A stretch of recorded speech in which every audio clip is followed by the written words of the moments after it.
Olá, tudo bom, pessoal? Meu nome é Raquel, eu sou estudante de História, faço licenciatura em História pela Uninter. E estou aqui com mais uma sessão de vídeos aí para realizar mais um dos meus estágios, que é a gestão educacional. E nesse momento que nós estamos passando aí por causa da pandemia, que as coisas ainda não voltaram bem ao normal, então uma das formas, né, aí disponibilizadas para nós poder realizar os estágios é dessa forma, né, híbrido. E é um dos assuntos que eu vou falar um pouquinho mais também no segundo vídeo, vai ser justamente sobre isso, sobre o ensino híbrido. O que é esse ensino, como funciona, se é bom, é ruim, quais são as suas vantagens ou não. Então vai ser o segundo vídeo que eu vou fazer. E o assunto, o plano de ação que eu fiz então para o estágio educacional, eu tentei conseguir assim algumas formas que eu vou disponibilizar em vídeos, né, de formas explicativas, para tentar ajudar aí o pessoal, principalmente os pais, dar um suporte e um assessoramento para os pais para entender como é que está funcionando toda essa questão aí de ensino à distância, ensino online, para eles poder ter também um pouquinho mais de, digamos assim, de proximidade, conseguir se aproximar mais dos filhos, saber se eles estão realmente aprendendo, né, se estão adquirindo conhecimento ou não, porque antes eles tinham uma forma mais prática, assim, né, para conseguir ver se o filho tem um bom desempenho, se não está precisando de ajuda. E agora com essa questão toda e tecnológica, os pais ficaram um pouco meio aquém, né, dessa questão toda. Então, eu vou tentar fazer, né, tentar dar um suporte aí à medida do possível para os pais, né? Eu digo os pais mais, né, porque é eles que estão sofrendo mais com essa questão. Porque quem tem filho na idade de ensino médio, ensino fundamental, de filho adolescente, eles têm uma facilidade bem maior de lidar com essas questões aí digitais.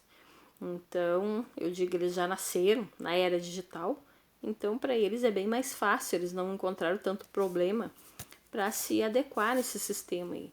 Mas alguns professores também tiveram que numa maneira meia forçada, digamos assim, eles tiveram que aprender, porque depende, aquilo ali também é o trabalho, né? Muitas reuniões são feitas, até reuniões entre pais e professores e alunos, reuniões entre pais e professores, são feitos tudo aí via online, pelo Zoom, pelo Meet. Então, para tentar, assim, os pais entenderem um pouquinho mais como é que funciona isso tudo, eu pensei em fazer alguns vídeos, aí vou falar sobre o ensino híbrido, então, como é que funciona, o que é, e os formatos que existem, e também sobre um pouquinho ali sobre o Meet, sobre o Zoom, que são formas de reuniões online. Vou falar um pouquinho sobre isso aí. Então esse é o meu objetivo, esse é o meu plano de ação. Mas hoje eu trouxe mais, foi algumas curiosidades, para a gente conversar um pouquinho sobre como funciona a questão também do aprendizado, né? Como a gente melhor pode, não só para os nossos filhos, mas também para nós mesmos, aí, como vida pessoal, como nós podemos aprender, porque nós vivemos numa era e num tempo que devemos aprender constantemente. Sempre estamos aprendendo. O nosso cotidiano, nossa vida diária é sempre um aprendizado. E eu trouxe hoje a sabedoria de uma vida. Então, vamos conversar um pouquinho aí sobre o aprendizado para a nossa vida e para os nossos filhos aí também. Então, antigamente, uns anos atrás, quando a pessoa se formava, pegava um diploma, adquiria o diploma, conseguia me formar, colocava aquele diploma ali num porta-retrato, colocava na parede e vivia às custas dele, né? O que eu aprendi até ali estava bom e eu só ia repassar o que eu tinha aprendido. sem precisar estar me qualificando mais, aprendendo mais. Só que agora não é mais assim. De hoje em dia, praticamente mudou tudo. Eu não consigo mais fazer me capacitar, me formar, me graduar em alguma área e simplesmente não aprender mais nada. Simplesmente viver às custas daquele certificado, daquele diploma. Então, eu tenho que ficar sempre me aprimorando, sempre tentando aprender cada vez mais. E podemos dizer, mas melhorar para quê? Aprender mais para quê? De repente alguém que está fora aí, está fora da área escolar, não está mais estudando e tudo. Mas, como se diz, não é só o doente que precisa melhorar. Então, você como aluno, você como professor, você como pai, como mãe, ou como ser humano, você pode melhorar. Precisa, é bom, e isso não vai te fazer mal, só vai te agregar mais conhecimento. Vai ser melhor para você. Então, a nossa vida é um constante aprendizado. Se nós parar de aprender, nós praticamente paramos de viver. Então, falou Frederic, é um doutor, o Dr. Rick Frederic, ele fez umas pesquisas nos Estados Unidos e ele chegou a uma conclusão, que os atributos das decisões profissionais até o ano de 2030, o que vai ser realmente importante para um profissional saber, mais de 80% vai depender da intuição e da percepção. E eu poderia perguntar quando foi a última vez que nós tivemos uma aula de intuição ou de percepção? Não tivemos. Isso não tem na escola, né? Não é agregado ao currículo escolar. E o mais importante nas escolas, segundo ele, é isso aí, é aprender a intuição e a percepção. E se nós falarmos hoje para uma pessoa, ou até para um filho, para uma criança, vamos estudar? Geralmente ele não quer estudar, ele não gosta de estudar, né? Mas se você convidar ele para aprender, é mais bem aceito. O aprender, ele parece que soa mais suave, né? Principalmente para o adolescente, para a criança, ele parece ser mais fácil, né? Mas é uma forma somente. Então, se não quer estudar, vamos aprender, né? Se for assim a melhor forma, vamos então aprender. E você sabia que o nosso cérebro, ele foi feito para aprender. Ele foi feito para se exercitar. O nosso cérebro foi feito para trabalhar. Então, nós estamos sempre em um processo de aprendizagem. E interessante que tudo que nós aprendemos com os dois lados do nosso cérebro, nós não esquecemos mais. Nós levamos conosco para o resto da nossa vida. Por exemplo, o aprender a andar de bicicleta, o nadar. Eu posso ter aprendido a andar de bicicleta uns 20 anos atrás. Se eu pegar uma bicicleta, eu vou sair andando de bicicleta. E a mesma coisa a natação. Porque foram coisas que nós aprendemos com os dois lados do nosso cérebro. Então, nós aprendemos para o resto da vida. Mas já existe também outra questão que a gente podia dizer.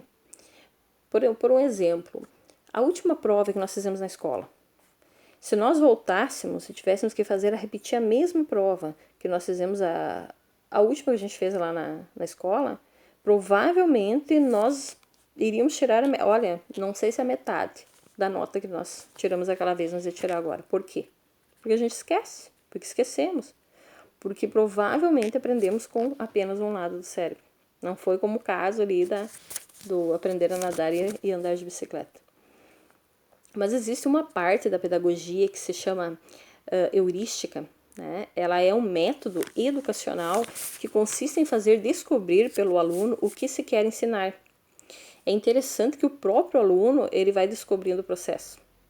Você ouve e vai anotando ideias. Você se pergunta o que o professor ou a professora, ou o que aquela pessoa que está me ensinando ali, o que ela quer que eu aprenda sobre o assunto, né? Então, ele mesmo é um método que o próprio aluno descobre, né? Ele mesmo descobre como aprender, né? O que aquela pessoa que está te ensinando quer que você saiba sobre aquele determinado assunto. E quando você descobre isso e coloca em prática, você não esquece mais. Quando somos criança, por que geralmente nós aprendemos mais quando somos criança? E por que a criança aprende tudo tão rápido quanto nós adultos? Porque a criança, ela não tem medo de errar. E se ela não tem medo de errar, eu poderia dizer que ela não tem medo de aprender. Então, nós vamos fazer alguma coisa e já tem medo de errar. E daí ali se torna já tem uma barreira, né? A pessoa se trava ali. Eu, por exemplo, quando vou fazer alguma coisa, principalmente na internet, eu não nasci na era digital, né? O meu filho já nasceu, ele tem 14 anos. Então, muita coisa, praticamente a maioria das coisas, ele que me ajuda, ele me ajuda em tudo nessa parte. E ele tem uma facilidade, um conhecimento enorme principalmente sobre essa área de tecnologia. Então, para ele, a questão ali do ensino híbrido foi fantástico, foi ótimo. Ele disse que foi melhor do que as aulas presenciais, ele aprendeu mais, ele buscou mais ainda, porque ele já não tinha dificuldade, ele tinha facilidade com esse método de ensino. Então, para ele foi fichinha, mas já para outros nem tanto. E então, quando vou aprender alguma coisa de diferente, eu já tenho medo, né, de fazer alguma coisa, apertar um botãozinho e fazer uma besteira. Mas ele já não teve esse medo. Então, quando era criança, pelo menos ele aprendia tudo muito rápido, porque ele mexia em tudo, ele mexericava em tudo. Sabe aquela pessoa que é mexerica, que tudo ele mexe, quer ver o que acontece. E por isso ele aprendeu. E assim somos nós. Então, se nós não tivéssemos tanto medo de errar, com certeza nós aprenderíamos mais. Mas nós temos aquela barreira.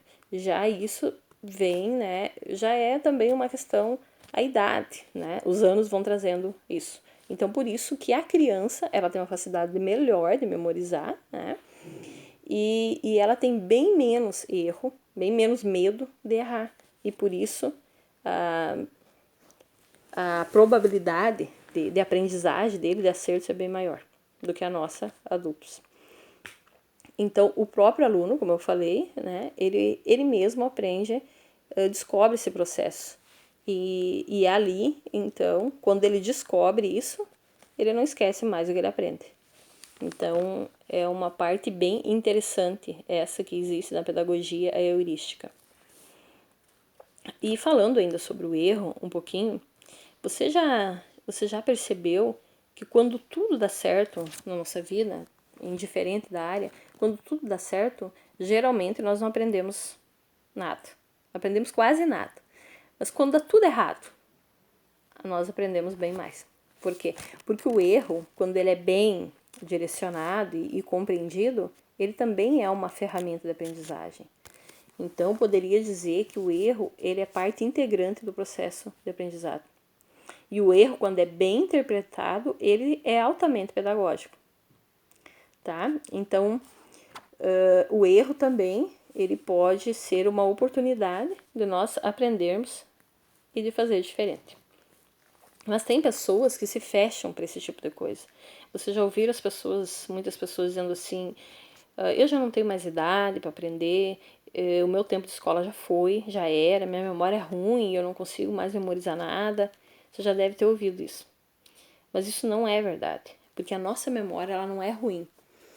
O que acontece é que a pessoa não aprendeu a trabalhar com a sua memória. Mas não existe a questão de memória ruim. Claro, a gente não está falando aqui de uma questão, eu estou falando na área educacional, uma parte não tem nada a ver se a pessoa tem um problema aí psicológico não, mas psíquico, né? Faz uso de medicamentos, tem um problema já mais avançado, aí é outra história. Eu tô falando da pessoa, a pessoa normal, a pessoa comum, né? Que ela não, sendo uma pessoa comum, que não tem problemas ali nenhum, mentais, nem nada, ela não tem idade para aprender. Ela querendo, tendo força de vontade, ela aprende normalmente, né? Desde que ela queira, se ela dê essa oportunidade. Porque o mundo hoje, ele não é de quem sabe e ponto, mas é de quem aprende. Então não basta tu saber em um determinado tempo um determinado assunto, alguma coisa sobre determinado assunto e deu, e ponto. Não basta. Porque aquele assunto, provavelmente, ele evoluiu já bem mais, já houve muitas pesquisas, de repente, sobre aquela determinada área ali, e se você não for estudando, não for pesquisando, você vai ficar para trás, né? Você não vai acompanhar aquilo ali. Então, é de quem aprende e não daquele que sabe um pouco daquilo ali e parou. Isso aí é o mundo nosso atual, é o mundo daqui para frente, é bem assim. E quem está disposto a aprender cada vez mais, vai estar sempre aprendendo. E provavelmente, né, vai estar se destacando, vai estar se aperfeiçoando cada vez mais, e vai ser as pessoas que vão ter melhor sucesso, né, nas suas vidas. Mas vamos falar um pouquinho sobre inteligência? O que é a inteligência para você? O que você define como inteligência? Qual é a sua definição? Você sabe que no nosso cérebro está armazenado a inteligência. E isso é o que nos difere dos animais, é a inteligência. Então, eu poderia definir aqui que a inteligência, ela é a habilidade em fazer distinções, fazendo visível ou invisível e assim podendo intervir. É a faculdade de conhecer, compreender e aprender.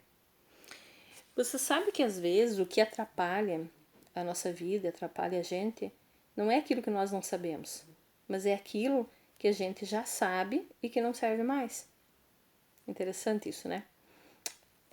Por exemplo, os meus pais me passaram um modelo de educação para os filhos, por exemplo. Né? Eles me educaram de uma forma e passaram aquele modelo de educação para mim. Que quando eu tivesse o meu filho, né, aquilo foi incutido na minha mente, que a maneira de educar meu filho era daquela forma que eu aprendi. Só que se eu não evoluir e não abrir, né, a minha mente para novos horizontes e enxergar que a educação dos filhos hoje é totalmente diferente daquela que os meus pais um dia me passaram, eu não vou avançar, não vou ir para frente, entende? E aquilo ali vai acabar me atrapalhando em vez de me ajudando. Então, por isso que às vezes o que atrapalha a nossa vida nem sempre é o que nós não conhecemos ainda. Eu não tenho conhecimento sobre determinado assunto, sobre determinada área, e então faz falta na minha vida, por isso que eu não consigo um bom emprego, não consigo trabalhar. Também pode ser. Mas, às vezes, não é só isso. Né?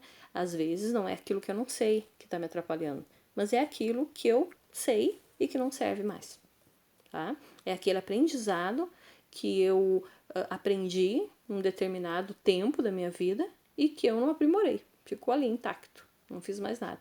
Então, em vez dele me ajudar, ele vai me atrapalhar.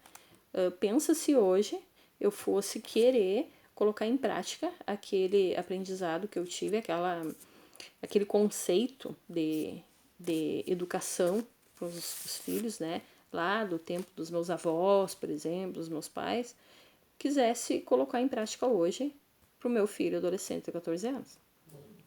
Não ia dar certo. Jamais ia dar certo, né? Por quê? Porque vivemos em tempos diferentes, em outra época, em outra era.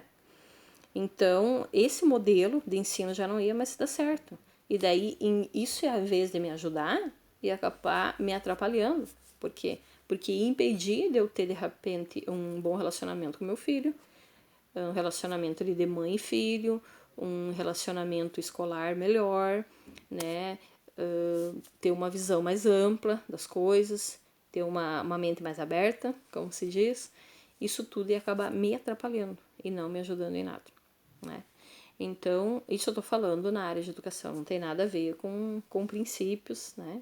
Princípio não se discute, princípios e a questão assim de educação, respeito, família, não tem nada a ver com isso, só tô me direcionando na área da educação, né? Que quando nós armazenamos uma coisa e deixamos ali intacto pro resto da vida e não demos oportunidade para o nosso cérebro, para nossa mente para avançar, nós não vamos, aquilo vai acabar nos atrapalhando, né?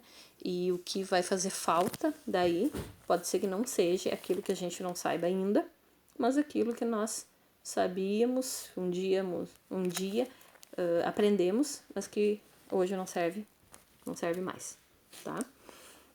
E interessante que se eu consigo ver algo que você não consegue, eu consigo fazer algo que você não consegue, né?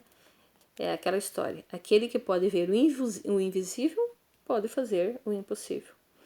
Quando eu consigo ver além, ter uma visão a mais que de repente o meu colega não consegue, se eu consigo ver além, certamente eu vou conseguir fazer alguma coisa que ele, além também, a mais, que ele não vai conseguir fazer. Porque eu consegui enxergar mais e ele não. Então, aquilo que você não for capaz de ver, você também não será capaz de fazer.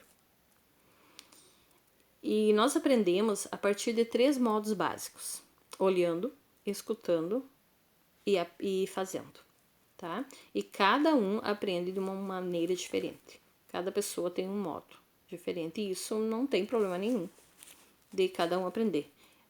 Desde que o meio ali onde você está inserido, a escola, reconheça e tenha condições de dar um suporte naquela necessidade, naquele formato ali que você aprende.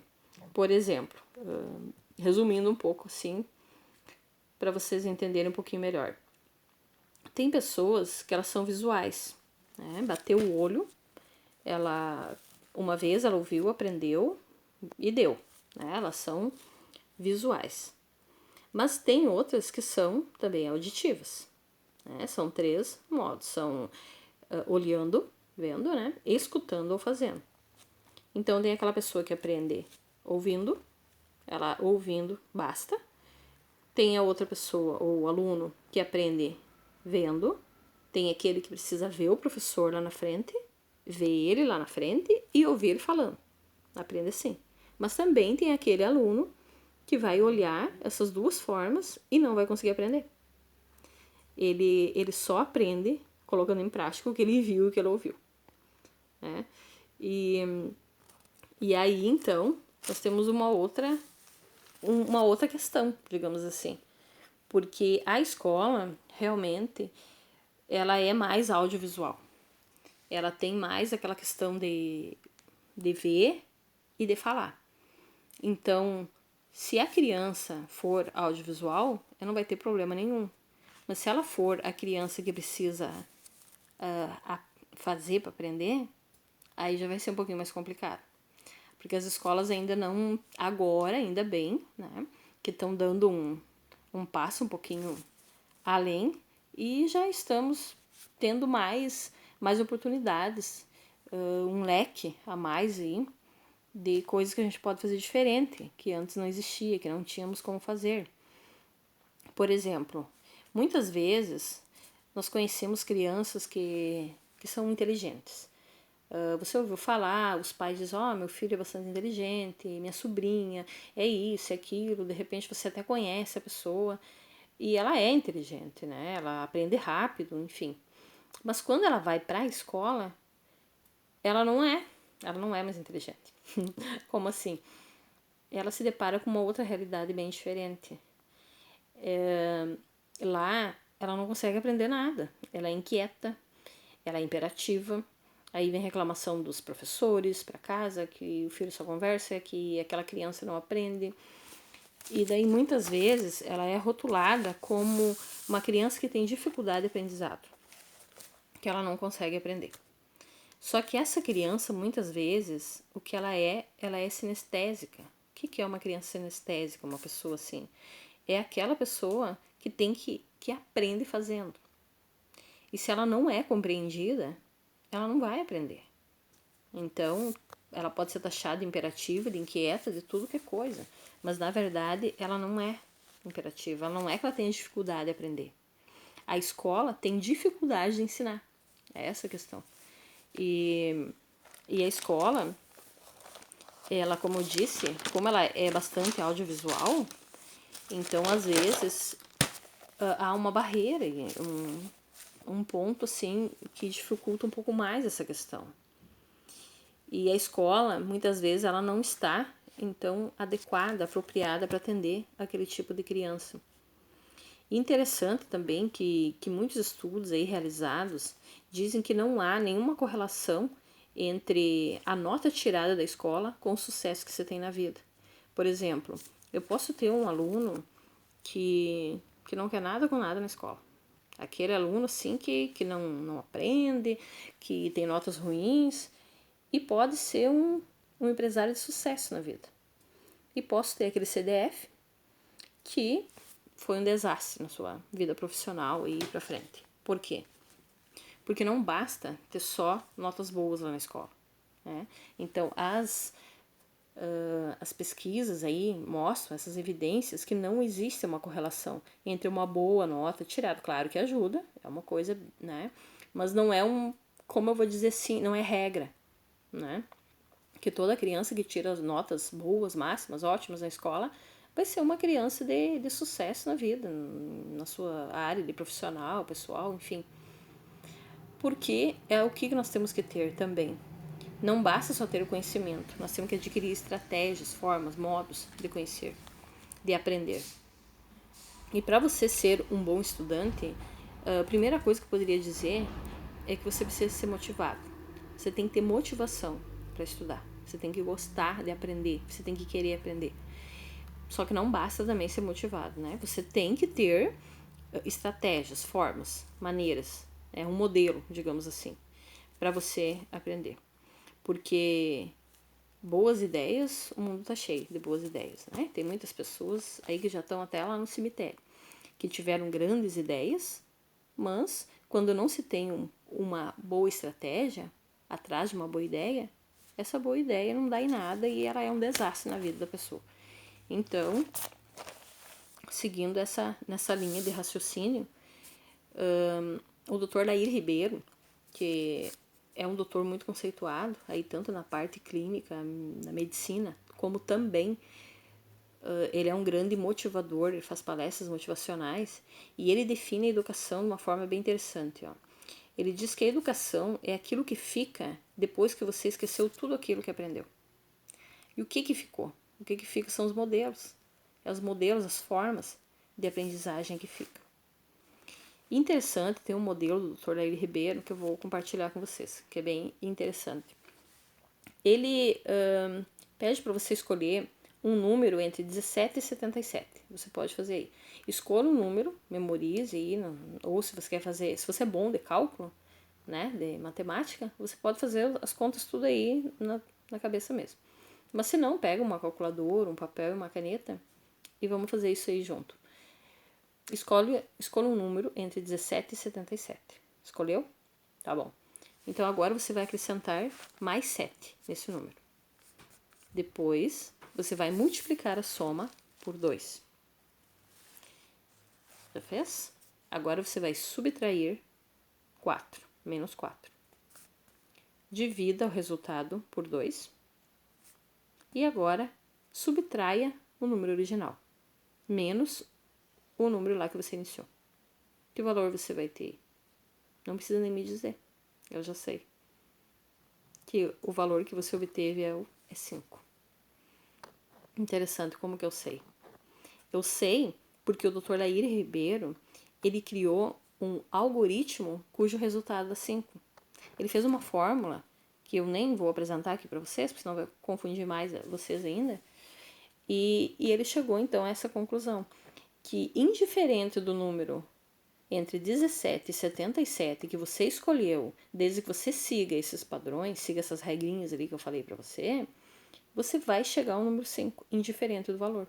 Então, isso é estratégia. Isso não é mágica, é estratégia de aprendizagem e é raciocínio, poderia dizer também, e é tecnologia, né?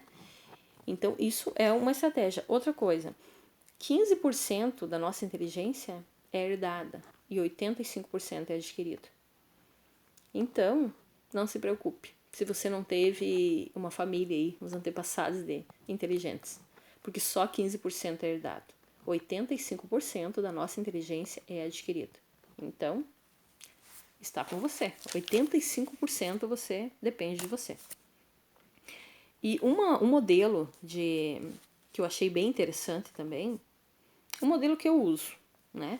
É o modelo de exclusão. Sempre que eu faço concursos, provas, vou fazer o vestibular, por exemplo, quando eu fiz, eu sempre usava um método na minha cabeça, assim. E coincidentemente, assistindo e pesquisando as lives aí do Dr. Lair Ribeiro, eu descobri que é um método que ele mostra também, é uma forma aí que ele aconselha você fazer. É um método que eu uso há muito tempo. Geralmente eu faço assim, eu divido em três partes. Eu faço, vamos dar o nome de A, B e C. As primeiras questões eu leio, né, as questões ali que eu vou fazer, que eu vou prestar ali o concurso, a prova que eu vou fazer. Eu leio as questões e as que eu sei de cara, que eu já sei que é de cara, eu digo que é a letra A. Vamos classificar assim. A letra A são as questões que eu sei fazer. A letra B são aquelas que eu sei, mas que vai demorar um pouco para mim resolver. E a letra C são aquelas que eu realmente não sei. Não sei responder. Então eu faço A, B e C. O que eu faço? Eu leio toda a prova e as que eu sei eu já vou marcando. Todas. Né? Marco todas, já excluo aquelas eu já fiz. Eu vou para B. A B é aquelas que eu sei, mas que vai demorar um pouco para resolver. Fiz as B. Agora, faltou a última parte, né? Aquelas que eu não sei. Sempre tem essas, né? Então, aquelas que eu não tenho noção como é que faz. Aí, o que eu vou fazer? Digamos, eu tenho 4 horas para realizar essas provas. Em 2h30, por exemplo, dá um exemplo, em 2h30 eu fiz todas as que eu sabia, fiz todas aquelas que eu sabia que demorava um pouco para mim resolver e ficou então agora todas aquelas que eu não sei fazer. Então sobrou 1h30 para fechar as 4, né? Nessa 1h30 eu tento fazer, vou ver se tem ali as alternativas, que eu acho assim que essas são fora de cogitação, eu vou excluindo. Eu vou pelo método da exclusão. Eu vou excluindo aquelas e ficando com as, né? Se não deu tempo de eu responder todas, eram muitas que eu não sabia fazer, e a hora tá chegando, aí eu uso o método da exclusão, método chute, do chutômetro, na verdade, né? Então, aí eu chuto, eu faço assim. E sempre tem dado certo, pelo menos no meu caso. É uma forma que eu encontrei, né, de melhor eu consegui tirar ter um melhor resultado. Porque se eu vou fazer a primeira, empacar na primeira, e a primeira é justamente uma que eu não sei fazer, e eu fico perdendo tempo ali, de repente vai ficar perto ali das 4 horas que eu tenho, não vai dar tempo de eu fazer as que eu sei, né? Então, eu fazendo o primeiro, eu deixo por último, que daí as últimas que eu não sei, se precisar chutar ali, né? Então, daí vamos um pouco na sorte. Mas tem dado certo. E por que também que muitas vezes, um dado interessante aqui, por que muitas vezes a gente aprende e esquece? Aprende e esquece. Às vezes precisa aprender uma coisa, precisa memorizar e não consegue lembrar. Né? Aprendeu hoje, amanhã já esqueceu de novo. Por quê? Porque nós aprendemos com um lado só do cérebro. É aquela história lá da bicicleta e da natação. Quando nós aprendemos com os dois lados do cérebro, usamos os dois lados, nós aprendemos e nunca mais esquecemos. Mas quando nós utilizamos um lado dele só, aí a gente aprende e esquece. E existem estudos que mostram que o professor que trabalha com pelo menos 2 ou 3 estratégias que passa para o aluno e que o aluno consegue, ele tem 19% mais de desempenho, né, na classe e com seus alunos. E uma coisa muito interessante e importante para nós aprender, se nós queremos aprender e não esquecer, é nós saber que a nossa memória sim, ela gosta de tudo grande, de tudo exagerado, de tudo colorido. A memória é assim. Por exemplo, você pode fazer um teste. pensa aí em imagens paradas que você lembra. E pensa em imagens em movimento. Certamente nós lembramos muito mais das imagens em movimento do que as imagens paradas. Se você pensar em um cachorro, por exemplo, parado e um cachorro correndo, é ou não é diferente? É diferente. Então, se eu pensar, né, em algo se movimentando, em algo colorido e algo exagerado, é muito mais fácil de memorizar, porque a memória trabalha assim. Então, se eu tenho uma fórmula difícil para aprender, que eu preciso decorar uma fórmula de física, por exemplo, ou qualquer uma outra coisa que você queira memorizar, você tenta imaginar, você imagine ela do tamanho de um prédio, tá? Eu tenho que memorizar uma fórmula, eu vou imaginar ela grande do tamanho de um prédio e bem colorido. Vermelho, verde, azul e ainda piscando, sabe? Piscando aquela forma, piscando, piscando. Você pode ter certeza que você vai memorizar aquilo ali.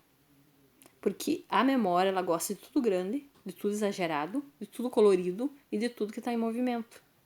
É o que a nossa memória gosta. E se nós fizermos assim, com certeza nós vamos aprender bem mais, vamos memorizar muito mais coisa e não vamos esquecer. Então, estudos mostram também que o professor que trabalha com pelo menos 2 cores diferentes, ela tem um desempenho bem maior, né? Cerca ali de mais de 19, 20% com seus alunos. E uma coisa interessante que eu aprendi essa semana, que eu tenho essa mania e também nunca parei para pensar e não sabia que seria alguma coisa assim. Eu sempre gostei de tudo colorido. Eu gosto, até a minha tutora, minha instrutora do polo, quando eu mostro às vezes as anotações para ela vê o meu caderno é um verdadeiro carnaval, podia dizer assim, né? É tudo rosa, verde. Eu gosto de escrever e o que eu acho mais interessante, eu escrevo de rosa, escrevo de vermelho, e ainda alguma coisa que eu quero que chame mais atenção, eu vou lá e pego aqueles canetão marca-texto e risco por cima. Risco, faço um círculo, faço uma coisa ali, sabe? Uma coisa muito linda ali no meu caderno, tudo colorido.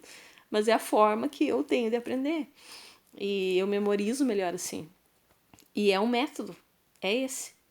De quanto mais colorido, a tua memória, mais ela grava. Eu não sabia disso. Fazia porque é o meu método de aprender assim.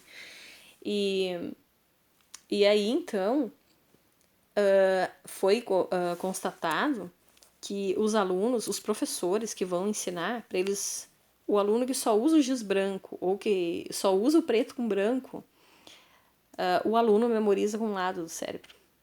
Porque quando tu trabalha com cores variadas, com cores diferentes, você trabalha os dois lados do cérebro, com as cores diferentes. Interessante, né? Me parece, se não me falha a memória, que do lado esquerdo, né, é o preto com branco e o lado direito é as cores coloridas. E daí, se você trabalha com preto e branco, ou a caneta azul e outras coloridas, você vai estar trabalhando com os dois lados do teu cérebro. E, certamente, daí você vai memorizar. Vai trabalhar com a memória dessa forma e você não vai esquecer. Então, é interessante também você descobrir qual é a tua forma que você aprende. Qual é o melhor método, né, de você aprender. E outra coisa bem interessante, que nos últimos 20 minutos, que eu descobri também essa semana, que os últimos 20 minutos do seu dia fica ruminando a noite toda na sua mente, na sua memória, na sua cabeça ali. O cérebro, ele faz como se fosse uma revisão desses 20 minutos. Então, se você tem uma prova, tem uma coisa muito importante para fazer, que você precisa aprender, você tenta estudar, terminou e vai dormir. Porque, ou se você vai fazer um intervalo, de repente, faz horas que eu estou estudando, né, não estou aguentando mais. Então, eu estudei e daí eu dou um descanso. Vou lá, tomo um banho, assisto um pouco de televisão e tudo, dou uma esparecida. Mas antes de eu dormir, eu vou lá e dou uma revisada de novo. Porque os últimos 20 minutos que você trabalhou, né, o teu cérebro vai passar a noite toda processando, ruminando aquilo ali.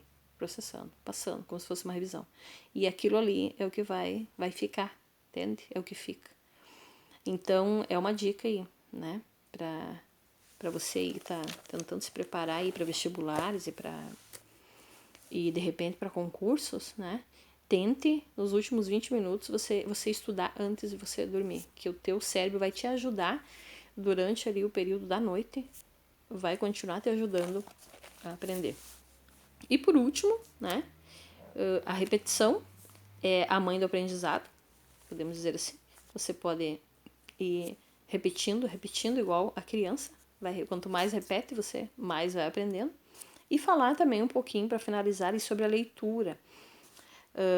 A leitura, pessoal, ela 80% ou mais de tudo que nós aprendemos é pela leitura. E nós temos três formatos, né? 3 tipos, digamos assim, de leitura. Por prazer, crítica e específica.